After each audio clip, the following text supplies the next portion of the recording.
Hi friends, எல்லாருக்கும் வணக்கம். இன்றைக்கி நம்ம சேனலில் என்ன பார்க்க போகிறோம் அப்படின்னா, கேப்டன் விஜயகாந்த் பற்றின வாழ்க்கை வரலாறும் மற்றும் அவர் கடந்து வந்த பாதையை பற்றி தான் இந்த வீடியோவில் பார்க்க போகிறோம்.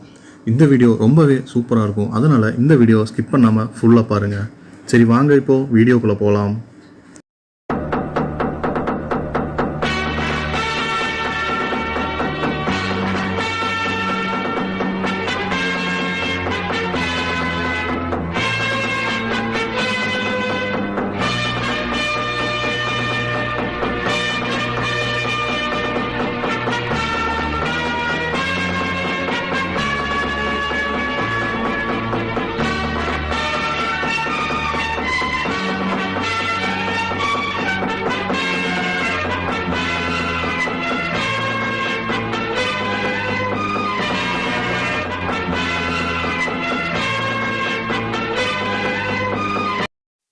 மதுரை மாவட்டம் திருமங்கலத்தில் 1952ஆம் ஆண்டு ஆகஸ்ட் 25ஆம் தேதி அழகர்சாமி ஆண்டாள் தம்பதியருக்கு மகனாக பிறந்தார் விஜயராஜ் என்கிற விஜயகாந்த்.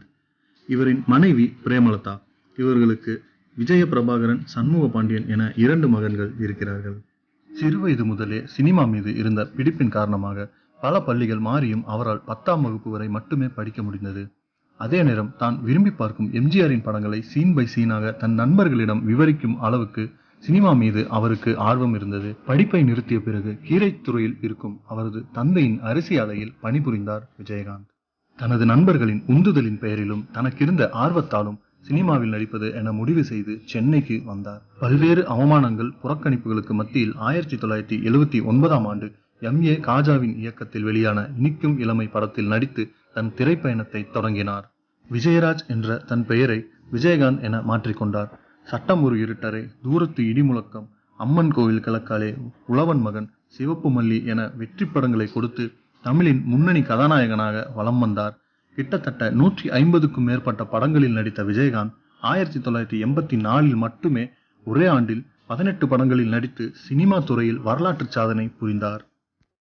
1999ஆம் ஆண்டு நடிகர் சங்க தலைவராக தேர்ந்தெடுக்கப்பட்டார் விஜயகாந்த். பல ஆண்டுகளாக அடைக்க முடியாமல் இருந்த நடிகர் சங்க கடனை சிங்கப்பூர், மலேசியா என தமிழர்கள் அதிகம் வாழும் வெளிநாடுகளில் நட்சத்திர கலை விழாக்கள் நடத்தி வட்டியும் முதலுமாக அடைத்தார்.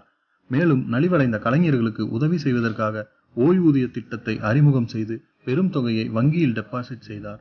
2002ஆம் ஆண்டு காவிரி நதிநீர் பிரச்சனை உச்சத்தில் இருந்தபோது அனைத்து நடிகர்களையும் ஒன்றிணைத்து நீர் தராத கர்நாடகாவுக்கு மின்சாரம் இல்லை என்ற முழக்கத்துடன் மாபெரும் போராட்டத்தை நெய்வேலியில் நடத்தினார். 1965ஆம் ஆண்டு மதுரையில் நடைபெற்ற இந்தி எதிர்ப்பு போராட்டத்தில் தனது சிறு வயதிலேயே விஜயகாந்த் பங்கேற்றதாக சொல்லப்படுகிறது. அதே போல 1984ஆம் ஆண்டு ஈழத்தமிழர்கள் மீதான படுகொலையை கண்டித்து சக நடிகர் நடிகைகளுடன் ஒரு நாள் அடையாள உண்ணாவிரதம் நடத்தி படுகொலையை நிறுத்தவும் நீதி வேண்டியும் தமிழக ஆளுநரிடம் மனு அளித்தார். பின் 1986ஆம் ஆண்டு அதே காரணங்களுக்காக சென்னை வட்டாட்சியர் அலுவலகத்தில் உண்ணாவிரதமும் இருந்தார் விஜயகாந்த். அவரின் ரசிகர் மன்றத்தின் சார்பாக தமிழ்நாடு முழுவதும் உள்ள அனைத்து வட்டாட்சியர் அலுவலகத்தின் முன்பும் ஈழத்தமிழர்களுக்காக உண்ணாவிரதம் மேற்கொள்ளப்பட்டது.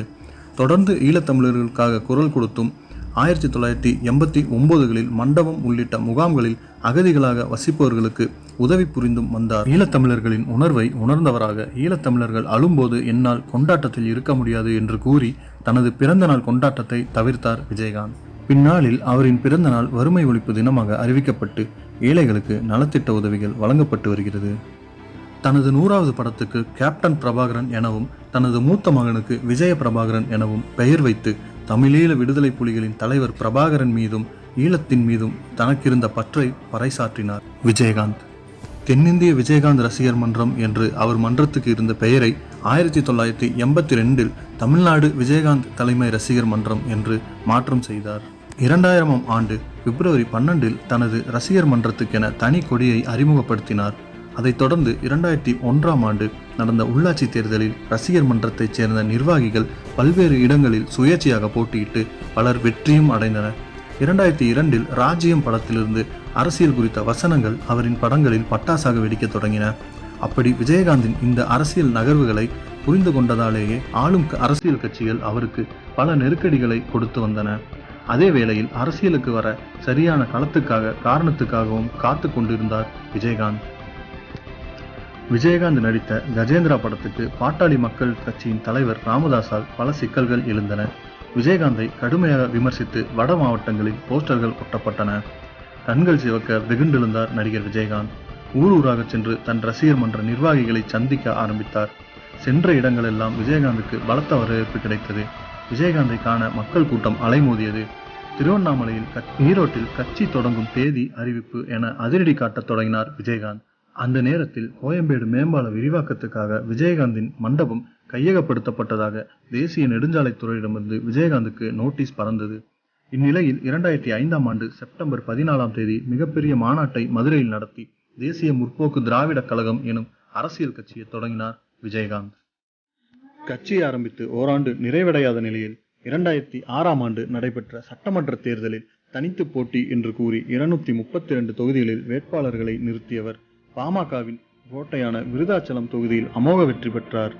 மற்ற வேட்பாளர்கள் தோல்வியடைந்தாலும் கணிசமான வாக்குகளை பெற்று தேமுதிகவுக்கு 8.4% வாக்குகளை பெற்று தந்தார். அதைத் தொடர்ந்து 2009இல் நடைபெற்ற மக்களவைத் தேர்தலிலும் தனித்து நின்று தோல்வியை தழுவினாலும் 10% வாக்குகளை தேமுதிக பெற்றது. தனித்தே போட்டியிட்டு வந்த விஜயகாந்த் முதல் முறையாக 2011ஆம் ஆண்டு நடைபெற்ற சட்டமன்ற தேர்தலில் அதிமுகவுடன் கூட்டணி அமைத்து தேர்தலை சந்தித்தார்.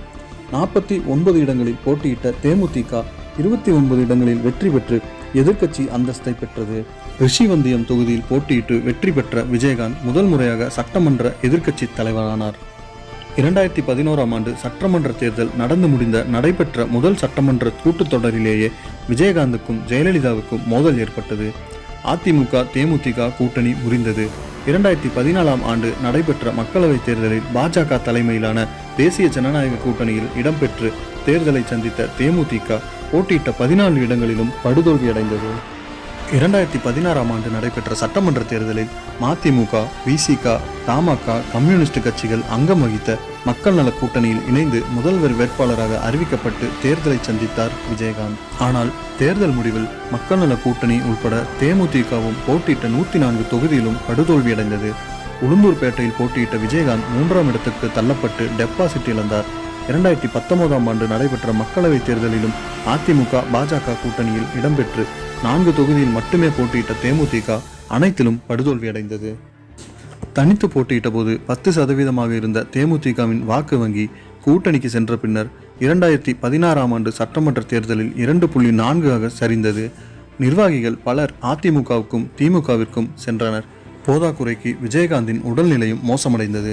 தொடர்ந்து 2021 சட்டமன்ற தேர்தலில் அமமுகவுடன் தேமுதிக கூட்டணி அமைத்து தேர்தலை சந்தித்தது. ஆனால் இந்த தேர்தலில் விஜயகாந்த் போட்டியிடவில்லை. அவரின் மனைவியும் கட்சியின் பொருளாளருமான பிரேமலதா விஜயகாந்த் விருதாச்சலம் தொகுதியில் போட்டியிட்டு டெபாசிட் இழந்தார். விஜயகாந்த் தான் அரசியலுக்கு வருவதற்கு முன்பாகவே 1989இல் ஈரோட்டில் இலவச மருத்துவமனை, சென்னை சாலிகிராமத்தில் இலவச மருத்துவமனை, ஆண்டுதோறும் பள்ளி மாணவர்களுக்கு லட்சக்கணக்கில் கல்வி நிதியுதவி, எம்ஜிஆர் காது கேளாதோர் வாய் பேசாதோர் பள்ளி, லிட்டில் ஃப்ளவர் பார்வையற்றோர் பள்ளிகளுக்கு நன்கொடை, தமிழகம் முழுவதும் 60 இடங்களில் இலவச கணினி பயிற்சி மையம், இலவச திருமண மண்டபங்கள், ஏராளமான ஏழை ஜோடிகளுக்கு இலவச திருமணம், கேப்டன் ஸ்போர்ட்ஸ் அகாடமி என கலக்கியவர். குஜராத் பூகம்பம், கார்கில் போர், சுனாமி, கும்பகோணம் பள்ளி தீ விபத்து என பல சோக நிகழ்வுகளுக்கு தன் சொந்த செலவில் நிவாரணங்களை கொடுத்து உதவி வந்தார். அரசியல் கட்சி தொடங்கிய பின்னர் தானே புயல், ஆந்திரா புயல், ஒடிசா வெள்ளம் என பாரபட்சமின்றி முதல் ஆளாக முன்வந்து நிவாரணங்கள் வழங்கினார். மேலும் பல்வேறு தமிழர் சார்ந்த உரிமை போராட்டங்களையும் முன்னின்று நடத்தினார். இது போன்ற எண்ணிலடங்கா சாதனைகளுக்கு சொந்தக்காரர் விஜயகாந்த். அதே வேளையில் சட்டமன்றத்தில் கடுமையாக நடந்து கொண்டது, வேட்பாளரை அடித்தது, மனைவி மற்றும் மைத்துனரின் ஆதிக்கத்தில் கட்சியை விட்டது ஆகியவை இவர் மீது வைக்கப்படும் விமர்சனங்களாக இருந்தாலும் தனிப்பட்ட முறையில் அனைவராலும் நேசிக்கக்கூடிய மனிதராகவே இன்றளவும் வலம் வருகிறார் விஜயகாந்த். ஓகே ஃப்ரெண்ட்ஸ், இந்த வீடியோ உங்களுக்கு பிடிச்சிருக்குன்னு நினைக்கிறேன். பிடிச்சிருந்தா லைக் பண்ணுங்க, கமெண்ட் பண்ணுங்க, அப்படியே இந்த வீடியோ உங்க ஃப்ரெண்ட்ஸ்க்கு ஷேர் பண்ணுங்க. மறக்காம நம்ம சேனலை சப்ஸ்கிரைப் பண்ணுங்க. நான் மறுபடியும் உங்களை இன்னொரு வீடியோல சந்திக்கிறேன். அது வரைக்கும் நன்றி, வணக்கம்.